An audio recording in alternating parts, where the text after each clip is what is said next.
بسم اللہ الرحمن الرحیم۔ السلام علیکم ورحمۃ اللہ وبرکاتہ۔ میں ہوں عامل محمد عرفان، آپ دیکھ رہے ہیں میرا یوٹیوب چینل۔ سب سے پہلے کروڑوں درود و سلام ہمارے پیارے نبی حضرت محمد صلی اللہ علیہ وآلہ وسلم پر۔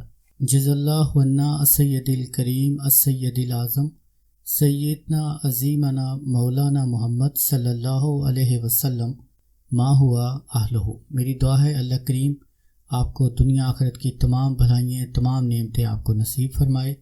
اللہ کریم آپ کی، میری اور تمام مسلمانوں کی مغفرت فرمائے۔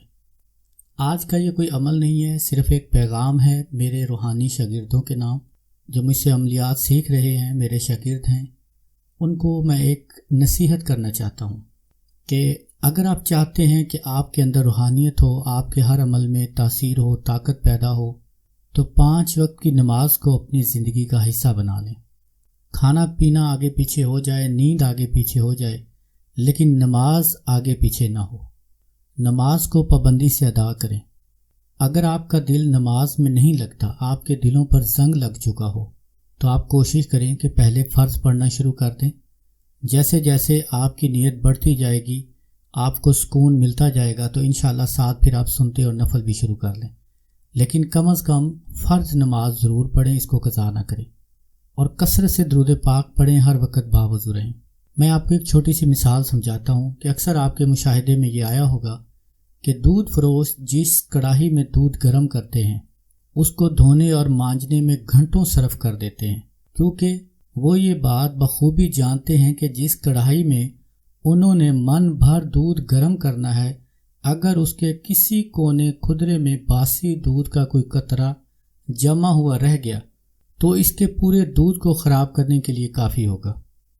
آپ کا کوئی بھی روحانی عمل اس نئے دودھ کی طرح ہوتا ہے، جبکہ آپ کا پورا وجود اس کڑاہی کی مانند ہے۔ جس طرح پورے دودھ کی صحت اس کڑاہی کی صفائی اور ستھرائی سے مشروط ہے، بالکل اسی طرح آپ کے ہر عمل کی کامیابی آپ کے وجود کی پاکیزگی اور شائستگی سے مشروط ہے۔ کسی بھی قسم کی اخلاقی برائی کا وجود میں ہونا کڑاہی میں جمے ہوئے باسی دودھ کے قطرے کے مترادف ہوتا ہے، جو پورے کے پورے دودھ کو خراب کرنے کی اہلیت رکھتا ہے۔ اپنے ظاہر و باطل کو ہمیشہ صاف ستھرا اور پاکیزہ رکھو۔ اللہ تبارک و تعالیٰ کے ذکر سے، نور سے اپنے دلوں کو منور رکھو۔ ہر وقت باوضو رہو۔ نبی کریم صلی اللہ علیہ وآلہ وسلم کی ذات ببرکت پر روزانہ 1000 مرتبہ درود شریف پڑھنے کا معمول بنا لیں۔ انشاءاللہ آپ کے اندر زبردست روحانیت پیدا ہوگی۔ ذاتی رنجشوں کو بالائے طاق رکھتے ہوئے صرف اور صرف خلق خدا کے فائدے کے لیے اپنے آپ کو وقف کر دو۔ کینہ اور حسد کو دل میں ہرگز جگہ نہ دو۔ حلال رزق کے لیے صدقے دل سے ثابت قدم رہتے ہوئے زندگی گزارو۔ سچ ہمیشہ مثبت رکھو۔ بدگمانی بہت بری چیز ہے، اس سے بچتے رہو۔ کسی کو ناحق دکھ اور تکلیف دینے کے لیے ہرگز کوئی عمل نہ کرو۔ دنیا گناہوں کی دلدل ہے، استغفار کی کثرت سے اپنے آپ کو اس دلدل سے نکالنے کی ہر ممکن کوشش جاری رکھو۔ کسی بھی شخص کی کامیابی کا دار و مدار اس کے اخلاق حسنہ پر ہوتا ہے۔ اللہ تبارک و تعالیٰ سے دعا ہے ہر مسلمان کو ہر قسم کی اخلاقی برائیوں سے محفوظ رکھے اور پورے کے پورے دین پر چلنے کی توفیق عطا فرمائے۔ آمین یا رب العالمین۔ آخر میں میری دعا ہے آپ کے لیے کہ اللہ تعالیٰ آپ کو اتنا عطا فرمائے جتنی اس کی شان ہے، اتنی خطائیں معاف فرمائے جتنا وہ رحمان ہے، اور آزمائشوں سے آپ کو اتنا محفوظ رکھے جتنا وہ مہربان ہے۔ اللہ کریم آپ کو، مجھ کو اور تمام مسلمانوں کو 5 وقت کا نمازی بنائے۔